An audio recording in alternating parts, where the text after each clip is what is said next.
என் அன்பு மக்களுக்கு டிடியின் வணக்கங்கள். எல்லாரும் சூப்பர் ஹாப்பியாக நலமாக இருக்கீங்களா? நல்ல ஒரு வெயில் காலம். வாட்டரிங் கேன் எடுத்துகிட்டு போயிட்டு செடிக்கு தண்ணி ஊற்றுறதுக்காக போயிருந்தேன் தோட்டத்துக்கு.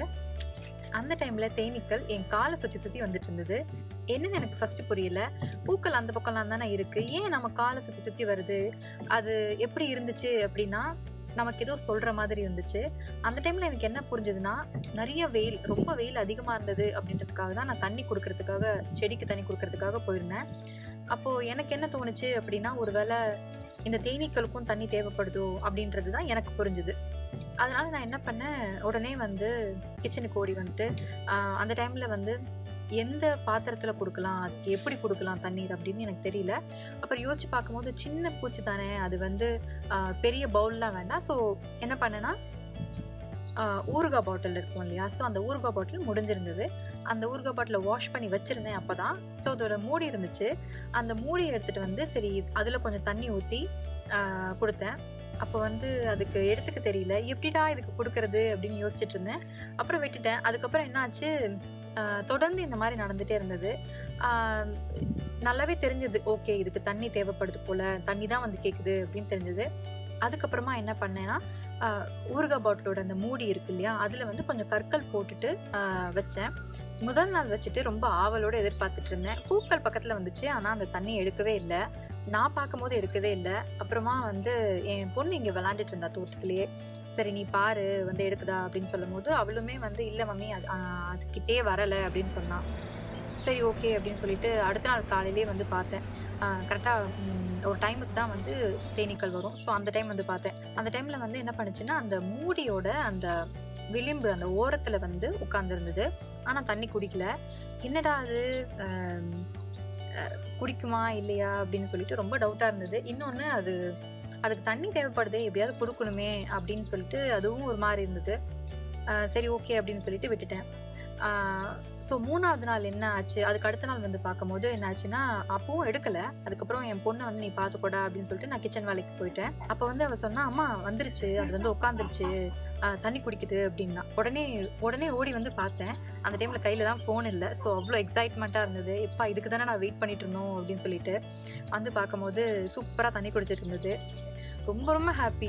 அப்பாடா ஒரு வழியாக அதுக்கு தண்ணி கொடுத்தாச்சு அப்படின்னு சொல்லிட்டு ரொம்ப ஹாப்பியாக இருந்துச்சு.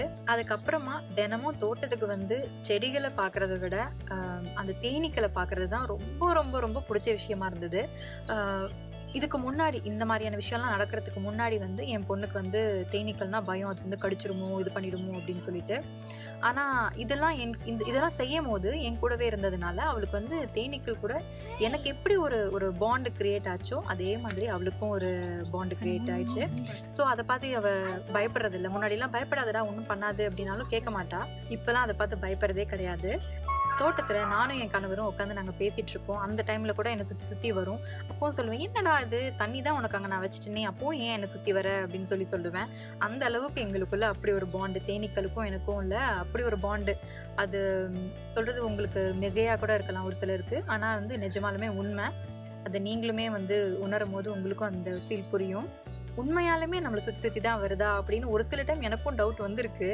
ஆனால் நான் அப்புறம் ரிசர்ச் பண்ணி பார்க்கும்போது என்ன தெரிஞ்சுது அப்படின்னா, தேனீக்கள் இப்போ தோட்டத்தில் அதிகமாக இருக்கிறது நான் தான், மற்றவங்களை விட. இப்போ ஹரிணி, என்னோட பொண்ணு, எங்கள் வீட்டுக்காரு, இவங்கெல்லாம் விட. அதனால ஒருவேளை நம்மளை தெரியுதோ அப்படின்ற ஒரு உணர்வு இருந்தது. அதுக்கப்புறமா ரிசர்ச் பண்ணி பார்க்கும்போது தேனீக்களுக்கு நமக்கு யார் கேர் கொடுக்குறாங்க அப்படின்றது தெரியுமாமா. ஸோ தேனீக்களுக்கு ஞாபக சக்தி இருக்குது, நம்மளை யார் டேக் கேர் பண்ணிக்கிறாங்கன்னு அதுக்கு தெரியுது.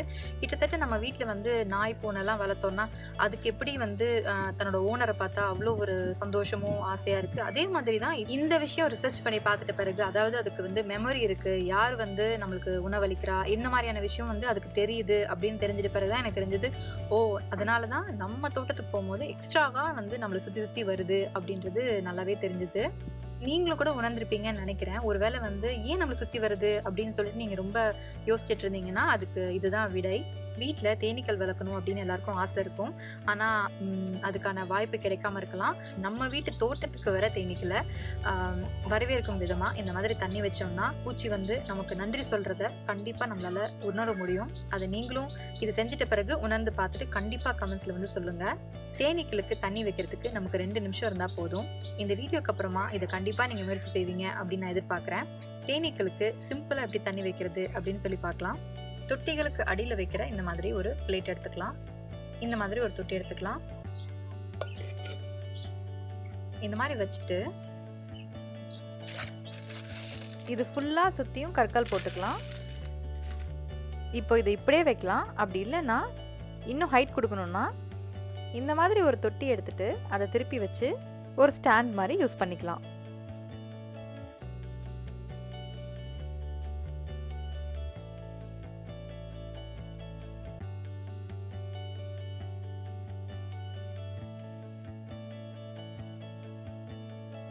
இப்போ தேனீக்கள் இந்த இடத்துல உட்காந்துட்டு தண்ணி குடிச்சுக்கும். அதே மாதிரி இப்போ நான் இது மேலே ஊற்றிருந்தேன். இது மேலேயும் உட்காந்து சேஃபாக தண்ணி குடிச்சுக்கும். இதில் மூழ்கிறதுக்கு ஒன்றுமே இல்லை. ஸோ இந்த மாதிரி சிம்பிளாக பண்ணிக்கலாம். தேனீக்களுக்கு தண்ணி வச்சதுலேருந்து எனக்கு கிடைச்ச அனுபவத்தை நான் ஷேர் பண்ணிக்கிறேன். அதில் ஒரு சில முக்கியமான விஷயமும் இருக்குது. தேனீக்களுக்கு எந்த இடத்துல தண்ணி வைக்க போகிறீங்க அப்படின்னு நீங்கள் முடிவு பண்ணிவிட்டு அதில் வச்சிட்டிங்க அப்படின்னா அந்த இடத்த மாற்றிட்டே இருக்காதீங்க. ஏன்னா அதுக்கு ஒரு ஹேபிட் இருக்கும்.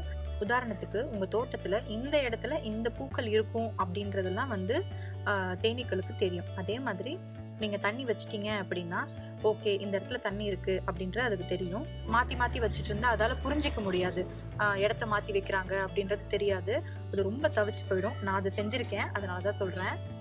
தேனீக்களுக்கு தண்ணி வச்சுட்டு அதே நாள் உட்காரும் அப்படின்னு எதிர்பார்க்க வேண்டாம். ஒருவேளை அப்படி வந்துச்சுன்னா ரொம்ப சூப்பர். ஒருவேளை வரலை அப்படின்னா 2-3 நாள் வெயிட் பண்ணி பாருங்க, கண்டிப்பாக வரும். தேனீக்களுக்கு மகரந்தமும் தேனும் எவ்வளோ முக்கியமோ அதுக்கேற்ற மாதிரி தண்ணியும் முக்கியம். தண்ணி அது குடிக்கிறதுக்காகவும் எடுத்துக்குது. இன்னொன்று அதோட கூடு ரொம்ப ஓவர் ஹீட் ஆகாமல் இருக்கிறதுக்காகவும் எடுத்துக்குது. அதனால தேன் மகரந்தம் போல தண்ணீரும் தேனீக்களுக்கு மிக மிக அவசியம்.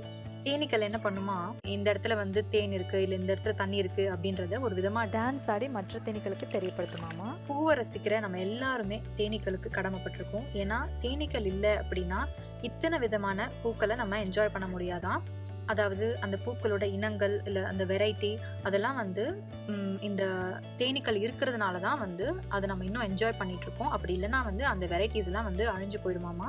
தேனீக்களுக்கு தண்ணி வைக்கும் போது இந்த மாதிரி கல்லெல்லாம் வச்சு வைக்கணும் அப்படின்றதுக்கு என்ன முக்கியமான ரீசன் அப்படின்னு பார்த்தீங்கன்னா, அது உட்காந்து குடிக்கிறதுக்கு ஒரு சேஃபான ஒரு இடம் அதுக்கு தேவை. இல்லைன்னா அது மூழ்கிடும். என்னோட தோட்டத்தில் செடிக்கு தண்ணி ஊற்றுறதுக்காக அரிசி பருப்பு கழுவுற தண்ணீர் எடுத்து வச்சுருந்தேன். ஆனால் பார்த்தீங்கன்னா அது தண்ணீர் நமக்காக வச்சுருக்காங்க அப்படின்னு சொல்லி தேனீக்கள் அதில் மூழ்கிடுச்சு. அதனால் கண்டிப்பாக ரொம்ப ஆழமான பாத்திரம் அந்த மாதிரிலாம் எதுவும் வைக்காமல் நம்ம தொட்டி கடியில் வைக்கிற அந்த பிளேட் இருக்கு இல்லையா, அந்த மாதிரி வச்சுட்டு அதுக்கு மேலே கற்கள்லாம் வச்சுட்டு அந்த மாதிரி வச்சுட்டோம் அப்படின்னா அது மூழ்காமல் இருக்கும். ஸோ அது மூழ்காமல் இருக்க மாதிரி எந்த மாதிரி செட்டப் பண்ணாலும் ஓகே தான். ஒரே ஒரு தேனி ஒரு நாளைக்கு 1000 பூக்களை மகரந்தம் சேர்க்கை பண்ணுமாமா. தேனீக்கள் நிறைய இருக்கும். அப்போ எவ்வளோ பூக்களை அதால் மகரந்தம் சேர்க்கை பண்ண முடியும்? இத்தனை பூக்களை மகரந்தம் சேர்க்கை பண்ணுது அப்படின்னு நினைக்கிறோம். அது எவ்வளோ பெரிய ஹார்ட் ஒர்க். அதனால சின்ன பூச்சி நமக்கு ரொம்ப ரொம்ப பெரிய வேலை பண்ணிட்டு இருக்கு. அதனால அவங்களுக்கு நன்றி சொல்ல கடமைப்பட்டிருக்கோம். தேனீக்களுக்கான நீர்நிலையத்தை மற்றவங்களும் அமைக்கிறதுக்கு நீங்கள் ஒரு காரணமாக இருக்கணுமா? உங்கள் சோஷியல் மீடியா வாட்ஸ்அப்பில் இந்த வீடியோ ஷேர் பண்ணி விடுங்க. பல மடங்கு நன்மை சேரும். உங்கள் எல்லாருடைய சப்போர்ட்டுக்கும் மிக்க நன்றி.